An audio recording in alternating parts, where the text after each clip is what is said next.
Hey guys, it's Ross Scott on Space Coast. So I'm going to be taking a look at this DC-10, or Douglas DC-10, by P.R. Smith. And we have his book on the 747, which we had a look at a while back. And I'm sure there was a couple of others in this series. And I think it was the 737, the Airbus A300. I seem to remember from the very early 90s, late 80s when these books were out. And there you see on the back. And I'm sure as and when they appear, I shall acquire them. So there you go. Malaysia in its old 1970s livery. Quite attractive, actually. See Aero Mexico and Air Afrique.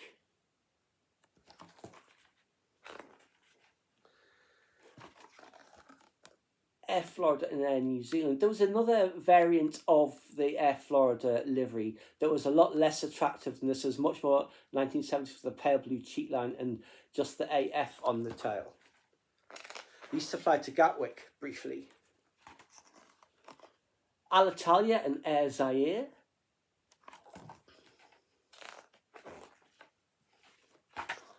American Airlines, of course, had a huge fleet of them, and the MD-11 as well. And American Transair, they were more known for flying the TriStar, of course, but they did have some DC-10s as well. Ariana Afghan Airlines before the communist takeover in '79. I believe, I don't know if this is the only plane that they had, or if they had several DC-10s, but when it was coming into land at Kabul, it got hit by small arms fire. I believe that one was later sold to British Caledonian. And there you see Arrow Air, or a freight airline, and they do like military charter flights as well, moving the troops around. Bal Air and Bangladesh Biman, they were the last, I think, to fly commercial DC-10 services only a few years ago, I think. Bal Air was actually one of the first airlines in Switzerland, merged with another one to form Swissair, because I was watching Rory McVeigh's video on the downfall of Swissair yesterday. Great video, you should check that out. Now, this is a northern Turkish airline, Turkish Northern Cyprus, so I won't try to pronounce it. British Airways, of course, inherited its DC-10s from the British Caledonian takeover, and they were going to get rid of them, because obviously they operated TriStars, never offered DC-10s, but they were so impressed with its performance that they kept them right till their end of service. I mean, till the planes were very old.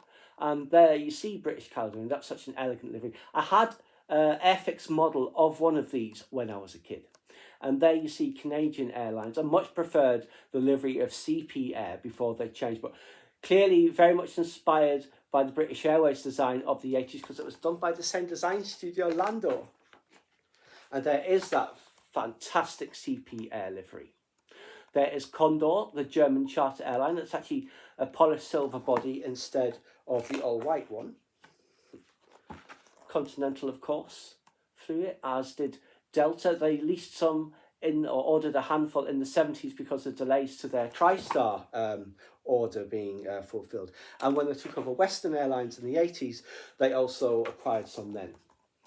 And Eastern, of course, again known for flying TriStars, but they didn't have the range to fly to Gatwick from Miami, so they got a handful of DC-10s. And that is Equatoriana. I much prefer their psychedelic 70s livery. That's the old Federal Express livery. And Finnair, they were one of the very first, if not the first, to take delivery of an MD-11. Garuda Indonesia. Ghana Airways, very attractive, that Ghana Airways livery. Iberia, JAL, they had loads of DC-10s, as did, was it Japan Asia, I think their subsidiary? And they had the MD-11 as well, of course. The old JAT, Yugoslav Air Transport, now of course Air Serbia. KLM, I do like that livery, and they also had MD-11s, and I saw one of their MD-11s, Shirley Temple, or I think it was, at San Francisco Airport 20 years ago when I went there for my birthday that year. Korean Air, very beautiful livery. They still have this livery, although I think it's changing soon. And Laker Skytrain. I flew on the second version of Laker in '96, and I showed you the boarding card several years ago. Fantastic, all blue leather seating, real crockery, metal cutlery, seat-back TVs. It was like a really good premium economy. Lancilet, Lufthansa, the classic livery of Lufthansa. Don't like their current one, it's just so anonymous. There's 2 of Malaysian Airlines liveries. This one has only recently been phased out the last few years. That is the 70s one. Martin Holland, they now fly MD-11 freighters. Mexicana. Is it Mexicana or Mexico? It's Mexicana. National, of course, they were taken over by Pan Am about 1980, so Pan Am flew DC-10, so you might even see a picture of it in here. There's Nigeria Airways. They actually took delivery of the very last DC-10 in, I think, 1989. Northwest in their classic livery. They had loads. I used to see these in Minneapolis all the time when I was a student there. Cal Air, that was BCal Charter, which then became Cal Air when it was spun off from British Airways after the takeover, and it then became Novair, and then went bust. There's Overseas National Airlines, Pakistan International. Now, they swapped some DC-10s and 747s with Canadian Pacific. And there is a Pan Am DC-10. There's a Philippines DC-10 in the 1970s livery. Sabina, who actually played quite a role in the downfall of Swissair in Rory McVeigh's video. SAS, I did like that livery. Nice and clean.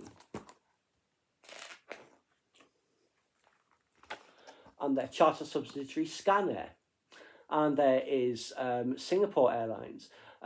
Famously, it was when they cancelled their MD-11 order in favour of Airbus A340s, it signalled a death knell for the MD-11 programme. Ironically, of course, they then swapped out their A340s for Boeing 777s. So what goes around comes around. There is Spantax. Is that also Spantax? Yes. 2 different Spantax liveries, both of them quite attractive. Sun Country still flying now, based in Minneapolis, although I think they only fly 737s. And there is Swissair. I always loved this livery, just thought it was just so elegant. Thai Airways, another airline livery I really loved. And Transamerica, or Transinternational. I think they went from Transinternational to Transamerica. Also flew DC-8s and 747s. Turkish Airlines, THY as it was then, Turk-Hava Yolari. United Airlines, of course, they flew loads of DC-10s. And I saw some of them at Chicago on the way back from my year in America. I remember the flight I was going to Mexico City. There is one, is at the KC-10A refuelers. They ordered, I think, 60 of those, the Air Force. And there is UTA, the French airline. 2 South American airlines, Varig, I did like this livery very much. And Viasa of Venezuela. Wardair, and I saw a Wardair DC-10 at Newcastle Airport when I was a kid, many, many years ago. There is Western Airlines, who, as I said, were taken over by Delta, so for a time their 10s passed to them. There's World Airways, who had multiple different liveries. That is quite an attractive one. And there is that Air Zaire? Zambia Airways, sorry. And that's actually the last one. And it's the American Airlines DC-10 on the back we already had to look at. So there you go, guys. Pick this up from a charity shop for a couple of quid, along with another airliner book that I'll show you shortly. But yes, very happy to finally acquire this. Should have gotten it years ago, never did. Had to wait best part of 30 years to get it. There you go. Please subscribe to my channel if you enjoyed this content. Leave me a comment suggestion for a topic you'd like to see discussed, or like the video.